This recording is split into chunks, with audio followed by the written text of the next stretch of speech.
Zona Cero. Es tiempo para nuestros monográficos Zona Cero, con un asunto prometidísimo a nuestra querida audiencia canaria, y yo supongo que va a suscitar el interés del resto de los rosaventeros.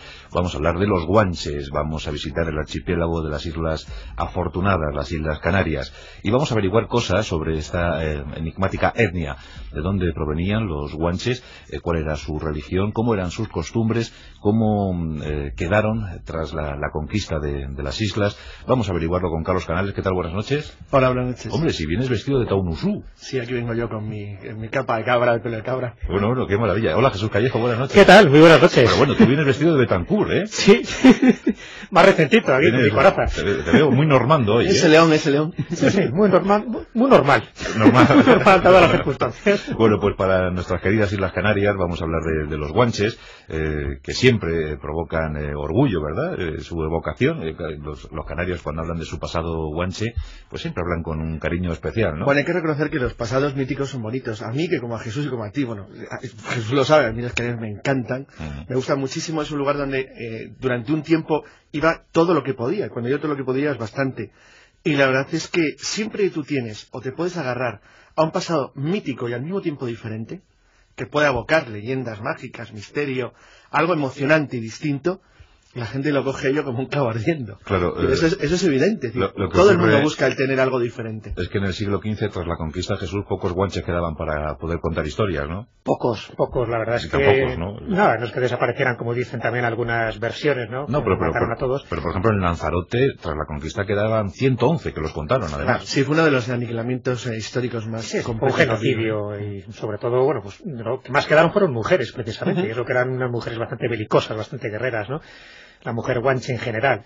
Aunque yo creo que habría que especificar un poco lo de guanche, ¿no? Porque ya sabes que también hay bastante polémica alrededor diciendo que, bueno, que guanche se designa un poco a todos los aborígenes de las Canarias, cuando realmente no es así.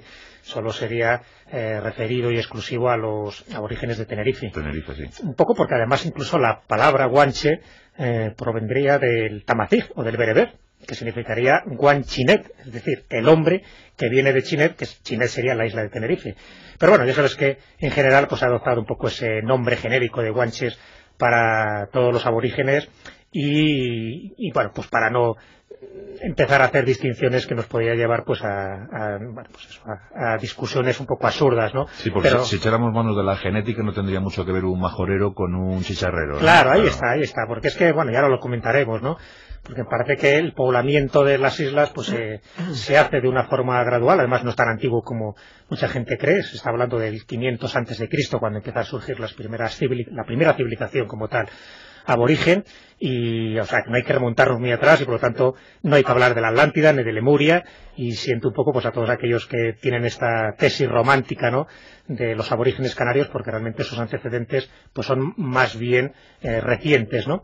Incluso se hablaba de la edad de piedra, y fíjate que eso es algo que también pues molesta a muchísimos canarios, porque parece que se estaría hablando pues de una cultura poco desarrollada y nada más lejos de la realidad. La verdad es que fue una cultura muy desarrollada, de lo poco que se sabe, por desgracia, ¿no?, de lo que poco a poco se ha ido encontrando, de esos vestigios, incluso de esas momificaciones, con lo cual también hay que descartar ya de entrada otro de los errores que se han difundido muchísimo, y es que tenían o estaban emparentados con los egipcios o los peruanos por el hecho de momificar a sus muertos. Pues también un error, porque ni la momificación ni la intencionalidad pues era la misma que estas culturas antiguas. Hasta las pirámides de Weimar están sometidas a debate, ¿no? Sí, pero eso suele ocurrir, pues como pasa con los guanches, ¿no?, cuando se desconoce más que lo que se sabe. Entonces, cuando se desconoce, hay muchísimo mito, hay muchísima leyenda, pues cada uno arrima el ascua a su sardina, y bueno, pues hay que ser un poco objetivos, críticos y sinceros, por lo menos con los datos que tenemos actualmente. Y lo que tenemos no hay demasiado, que es un poco lo que vamos exponiendo ahora en este monográfico, pero que es lo que hay, ¿no? Para bien y para mal, es decir, para muchos nacionalistas canarios, pues hay ciertos datos que no les gustarán, claro, pero para lo que son los historiadores ortodoxos,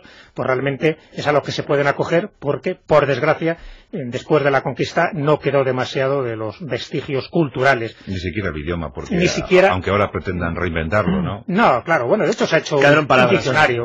Se ha hecho un diccionario y y bueno, pues eso, que intenta recoger determinados términos, incluso son 12.000 palabras derivados del guanche original, pero casi siempre están haciendo referencia a lugares de la isla, son los guanchismos que se llama, y fue pues un trabajo que hizo pues, no hace demasiado tiempo Francisco Artiles, conviviendo además con los cabreros, intentando recoger de una forma muy sistemática y con una paciencia de chinos, pues todos los vocablos que le iba encontrando hasta reunir estos 12.000. Pero ya digo, no condiciona todo un lenguaje porque casi siempre están refiriéndose a lugares geográficos con los que designaban los guanches. A ver, orígenes de los guanches. Vamos a seguir hablando así en términos guanche. Actualmente, primero quiero decir una cosa que está en línea con lo que ha comentado Jesús.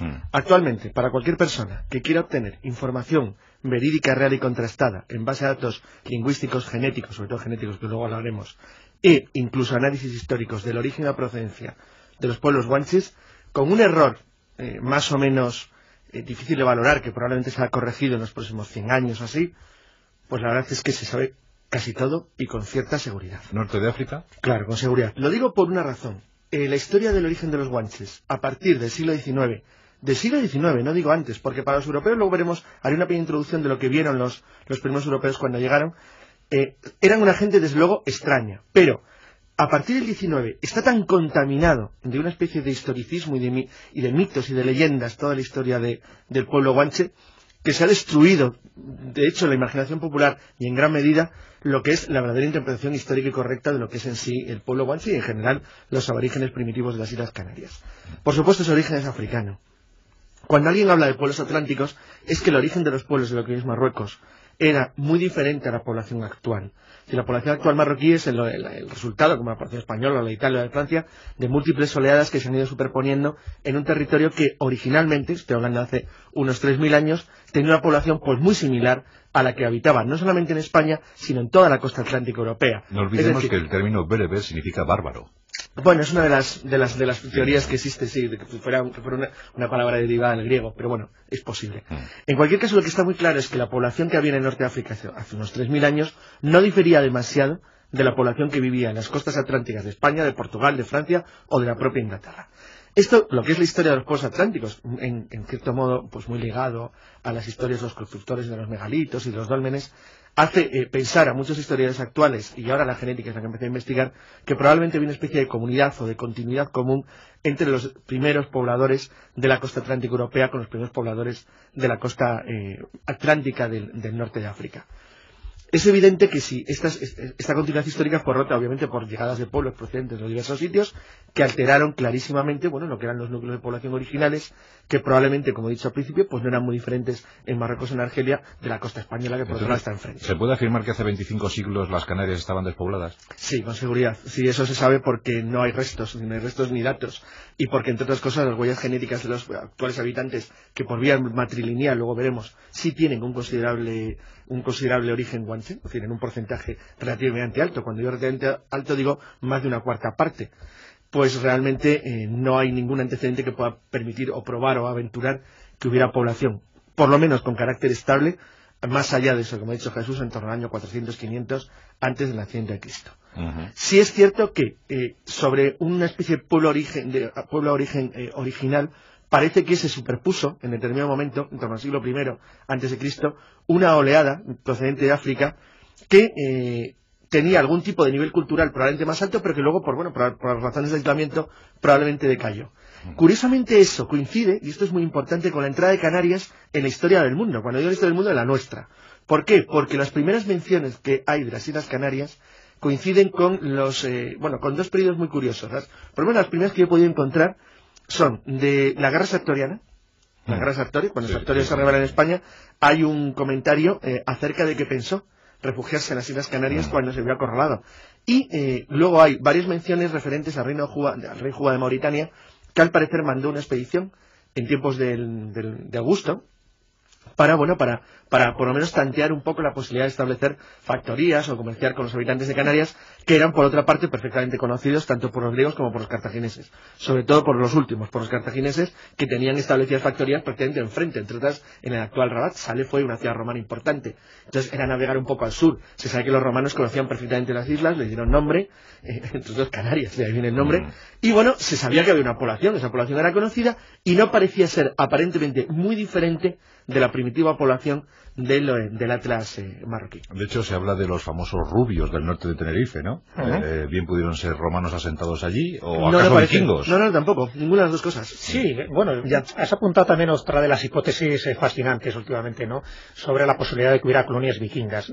Vikingas de los romanos, no hay duda, ahí están las vasijas, sí, de eso no hay ningún tipo de duda. De los egipcios se empieza a valorar la posibilidad de que hubiera algún egipcio o bien romanos o fenicios que llevaran mercancía egipcia y que quedara allí depositada, o bien incluso pues alguna colonia egipcia, con lo cual estaríamos hablando de romanos, de egipcios, de fenicios y, cómo no, de vikingos, ¿no? Y vikingos es una tesis que se ha planteado por varios investigadores, uno de ellos es Pierre Lillestrøm, que es un cartógrafo sueco, y él comenta, bueno, va más allá, ¿no? O sea, no solo habla de la posibilidad de que hubiera una colonia vikinga sobre el año 1000 después de Cristo, sino que habla de que en algunos yacimientos arqueológicos, sobre todo en Galdar, en Gran Canaria, por ejemplo en el Agujero, que está dentro un poco de lo que es el término de Galdar, y también en la Cueva Pintada, que se han encontrado restos humanos de huesos que a través de la prueba del carbono 14 se ha datado más o menos en el año 1085 después de Cristo. Incluso él piensa que podría corresponder a un poeta vikingo. Bueno, si esto es verdad, desde luego es lo que tú dices. Bueno, pues podría ser que parte de esa fisonomía, sobre todo la parte más moderna, pudiera corresponder a ello. Lo que pasa es que solo sería en una zona muy local, muy concreta de Gran Canaria, incluso pues de los alrededores de Galdar, ¿no? Pero no expresivo de toda la isla, cuando se sabe que el componente genético que tienen los distintos guanches o los aborígenes canarios es diferente incluso de unas islas a otras, porque no lo olvidemos que entran por oleadas sucesivas. Y eso yo creo que nos da un poco una clave para entender incluso el que estuvieran tan aislados uno de otros, es decir, que no había una comunicación entre ellos y por lo tanto, aunque los rasgos genéticos pues son todos muy parecidos, evidentemente proceden del norte de África según los recientes estudios, ¿no? Incluso habría que hablar del noroeste de África, es decir, de raza bereber, pues cuando entran en oleadas sucesivas provocadas, dicen, por la desertización del Sáhara, ¿no? Y por la presión migratoria posterior ante el avance del Imperio Romano, es lo que hace que poco a poco determinadas etnias bereberes podrían haber contribuido a poblar las Islas Canarias, pero sin conocer, y eso por lo menos hasta el momento son los datos que hay, sin conocer las artes de navegación las suficientes como para tener intercambios comerciales entre unas islas y otras, o para aventurarse mucho más allá, ir hasta el continente, o bien africano, o bien europeo, ¿no? Entonces eso hace que determinados rasgos, pues de pelo, los ojos azules, parece que tienen es una cualidad de todos ellos, que de hecho en Fuerteventura serían los más altos de todos, habla de una altura media de unos 70, en Fuerteventura estaríamos hablando de 1,82, aunque en el libro de José Gregorio Fernández, por ejemplo, González, perdona, de Canarias Mágicas, habla de una altura media de 1,71 para los varones y de 1,60 para las mujeres, y estamos hablando de los más altos, y sin embargo muchas leyendas hablan de que realmente los guanches podían ser casi gigantes, que hubieran llegado a los 2 metros. Una altura de 1,70 y algo en la Edad Media era una altura gigantesca. Es decir, la altura media de los vikingos nórdicos en la época era 1,73 m. Es decir, eso no es la cuestión. Yo personalmente pienso que y conozco bien Canarias, que los tipos más rubios que han pasado por las Canarias eran los normandos de Jan de Bethencourt y de Cierre de la Salle, con mucha diferencia. Pero bueno, y que desde luego los guanches les parecían bastante morenillos comparados con ellos. Si nos ponemos en plan heterodoxo, tampoco hay que descartar, sí, hombre, si abrazamos las teorías de La Rochelle, ¿verdad? De algunas escalas templarias en la zona, franceses, bueno, sí. No, pero eso es todo muy reciente. Primero, eso es muy reciente y desde luego no afectó claramente a la población. No, se dan gotas, sí.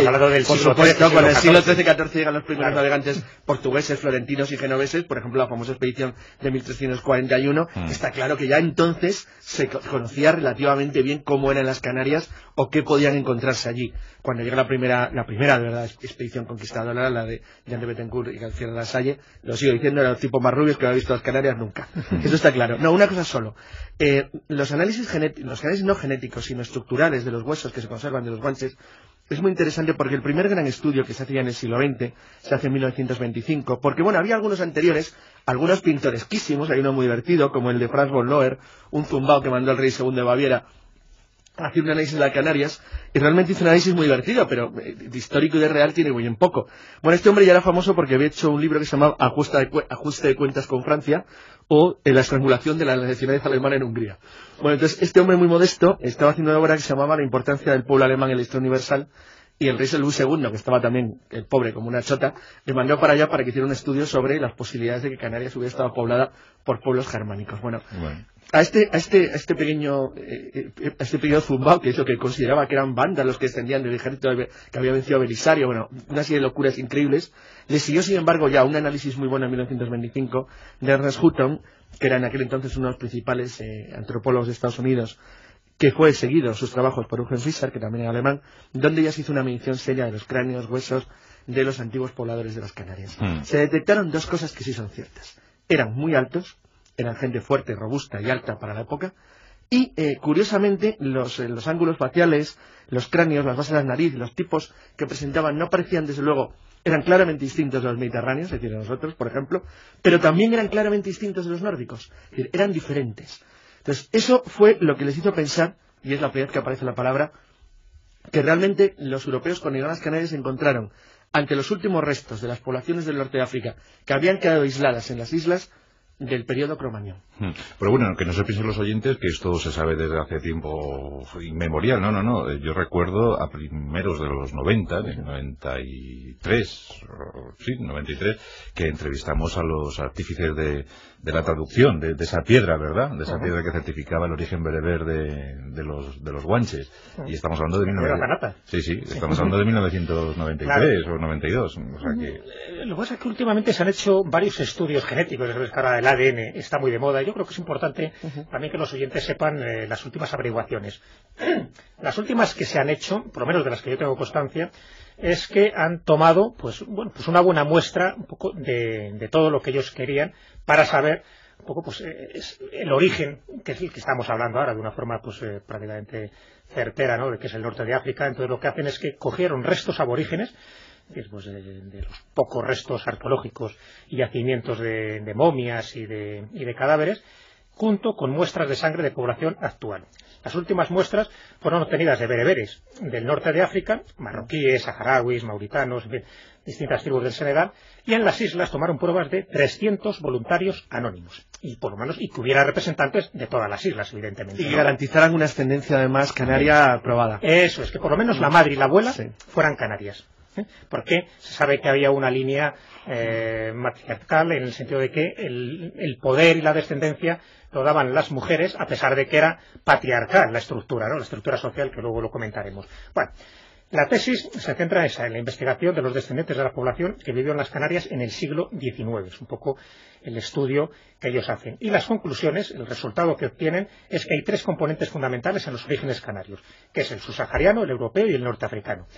El subsahariano está claro, es decir, concuerda con las reseñas históricas acerca de la introducción de esclavos negros durante la conquista a finales del siglo XVI. El segundo, el europeo, también es el poblamiento del archipiélago a través y a partir de la conquista de los españoles, cuando llega, pues eso, vamos a conquistar Betancourt y compañía, ¿no? Entonces está claro que hay rasgos europeos. Y el norteafricano, que es el importante, existen como dos teorías al respecto. Una, que serían las reseñas históricas, es decir, por lo cual trajeron esclavos procedentes de las costas de Berbería a principios de la conquista, y la otra es que procederían directamente de la población aborigen, lo que relacionaría a los bereberes con la población aborigen canaria. No habría ningún tipo de duda, porque claro, no nos olvidemos que se iban a las Canarias muchas veces para conseguir esclavos, y cuando ya no había guanches para esclavizar, buscaron esclavos africanos para llevarles también a las islas para que trabajaran. Estamos hablando después de la conquista, ¿no? Entonces hay una especie de mezclas genéticas que se podrían resumir en estos tres tipos que acabo de decir, el subsahariano, el europeo y el norteafricano, con esas dos variantes. Y al final la conclusión es que el archipiélago inició un proceso de poblamiento por las islas de Lanzarote y Fuerteventura, que fueron las primeras, actuando como puntos de difusión para las demás. Y que no habría ninguna duda, hasta el momento presente, con estos últimos estudios genéticos del ADN, que procedería de alguna zona del noroeste africano, del norte de África. ¿De dónde? Todavía no se sabe, pero que está claro. Hombre, los rasgos más antiguos. Sí parece claro es que hay poblaciones, por lo menos en la región de Aures, en la frontera entre Argelia y Marruecos, que podría parecerse o que presentan un aspecto muy parecido al que tenían aparentemente los antiguos guanches, aspecto que por otra parte en Marruecos en gran parte se perdió a lo largo de la Edad Media principalmente, no anteriormente. Bueno, en cualquier caso, lo que sí es cierto, y ahora vamos a hablar un poquito de la cultura y la situación que tenían, es que habían quedado aislados, y eso sí que es importante porque es un rasgo bastante importante en muchas de las poblaciones isleñas de todo el planeta. Es decir, hay poblaciones que vienen por migración marítima, pero por alguna razón pierden la capacidad de la navegación oceánica general. Por ejemplo, los pascuenses, es decir, por poner un ejemplo conocido por todos los oyentes. Esto ocurre de manera bastante habitual, pero en el caso de Canarias es extremadamente asombroso porque realmente la cercanía con el continente es enorme. Están al lado de la costa. Entonces sí parece curioso cómo llegaron a olvidar incluso la navegación entre las propias islas. Era infrecuente, de manera que generaron microsociedades o microcosmos aislados que tenían muy poco contacto entre sí, no cero, siempre hubo algo de contacto, pero que les hicieron evolucionar de manera diferente. En las islas grandes, desde luego en Tenerife y en Gran Canaria, había estados perfectamente organizados, gobernados por reyes, los famosos menfeis, donde aparte de una estructura que se llamaban en Gran Canaria, había toda una estructura áulica en la cual quiere decir que había una especie de nobleza, por lo tanto con ella había artesanos, ganaderos, había toda una estructura de sociedad que sin embargo adolecía de dos grandes problemas por un desarrollo general o para poder proyectarse fuera. Era lo primero la falta de capacidad de navegación y lo segundo que aunque bueno lo de los metales es muy interesante en los guanches antiguos, pero lo que sí es cierto es que en cualquier caso una sociedad con un estilo de vida lo que llamaríamos muy primitivo. ¿Hay cálculos sobre la población guanche a principios del siglo XV cuando llegaron los europeos? Pero son actuales. En la época de la conquista no se calculó. Bueno, había estimaciones. Se hablaba de 30 a 40.000. Pero estaba poblada. En cada isla, Estamos hablando de las principales islas, tanto de Gran Canaria como de Tenerife. Se habla de unos cálculos entre 30 y 40.000 guanches. De hecho, es una de las razones que la conquista castellana hubiera sido muchísimo más fácil si no hubiera sido porque las islas centrales estaban francamente pobladas. Aparte de que estaban pobladas, lo que está claro es que los guanches sí gozaban de una buena salud y una buena alimentación. Era un pueblo robusto, duro y acostumbrado a la vida al aire libre y estaban muy sanos. Es decir, por eso adquirían como esclavos. Los fueron cambiando. Es curioso, ¿sabéis por qué los fueron cambiando? El mito del buen salvaje. Sana, noble. ¿Sabéis por qué los fueron quitando? Eran terribles. Los fueron quitando, entre otras cosas, por ejemplo, uno de los primeros mercados de los esclavos guanches europeos era Madeira, que fue el primer emporio azucarero del mundo occidental. Y a Madeira al principio llevaron un montón de esclavos de Canarias, pero dejaron de llevarlos pronto porque eran peligrosos. Eran gente complicada, estaban acostumbrados a la guerra, por lo menos, si no una guerra intertribal, al menos, desde luego, la demostración que hicieron ante los castellanos y ante los normandos, pues eso demuestra que por lo menos sí estaban capacitados para presentar un tipo de resistencia o defensa que en otros ejemplos equivalentes no ha habido ni de casualidad. Eso la verdad es que como sociedad les honra, porque demuestra que eran mucho más sólidos y estables de lo que podríamos pensar. Y alguna derrota ocasionaron a las armas europeas. Algunas derrotas, a Loisa de Alguana, ¿no? Al Inti. Y sinceramente, vencer a un grupo, aunque no fueran guerras profesionales, vencer a un grupo de invasión castellana en el siglo XV era complicado, Era complicado y la verdad es que la resistencia duró un siglo prácticamente, desde el 1403 que llega Jan de Bettencourt a Lanzarote hasta el final, hasta 1497, cuando acaban con la última resistencia en Ácero, ¿no? Se llamaba el último rey. De hecho, el adelantado Alonso de Lugo se las dio, se las deseó. ¿Hay algún barranco que recuerda con lágrimas? Claro, todas las angustias. Que ha dado pie a una leyenda local, que son las antorchas del Tímet, donde se habla de que son las almas. Es una Santa Compaña. Guanches, es una especie de Santa Compaña, aborigen, ¿no? Que irían deambulando en fechas muy concretas por el barranco de las Angustias, y que serían estas almas de aquellos guanches irreductibles que no quisieron someterse a la esclavitud, porque de hecho cuando Tanausú es conducido lleno de cadenas hasta lo que es España y lo que era un poco la corona para que le sirvieran públicamente, ¿no? Como una especie de pieza circense, pues él no quiso tomar ningún tipo de alimento en la travesía y dicen que se dejó morir diciendo las palabras rituales de los guanches, que era Bacaugaré, que significa quiero morir, dejarme morir, que es lo que hacían también por otra parte algunos de los grupos tribales que no quisieron tampoco someterse a ese cautiverio, que se tiraron o se despeñaron diciendo esas impresas palabras, ¿no? Unas palabras mágicas y rituales para ellos. Y de ahí surge un poco todo lo de las antorchas del Tímet, que todavía seguirían un poco penando, ¿no? Y honrosos y orgullosos de por lo menos haber dejado un poco su reino en las manos de los castellanos, pero ofreciendo una batalla gracias al conocimiento de la orografía y en el caso de La Palma, pues ellos lo conocían muy bien, y de hecho solo pudo conseguir y reducir a Tanausu gracias a un engaño. O sea, a través de las armas era imposible porque él se conocía todas las estrategias y toda la orografía, entonces tuvo que recurrir al engaño, una especie de pacto de caballeros que incumplió Alonso de Lugo, precisamente para eso, para vencerle. Bueno, pues en este monográfico podríamos hablar mucho más, y de hecho lo haremos, pero sirva como adelanto para hablar sobre los orígenes del pueblo guanche, un capítulo emotivo en la crónica humana, en la resistencia de un pueblo aborigen ante la invasión de las sofisticadísimas armas europeas. Pues muchas gracias, Carlos Canales. Toma este cigarrillo Tanausu, una marca de tabaco. Y para ti, Jesús, pues no sé, toma este purito canario. Bueno. Tampoco está mal. No, que va, esto crea canción.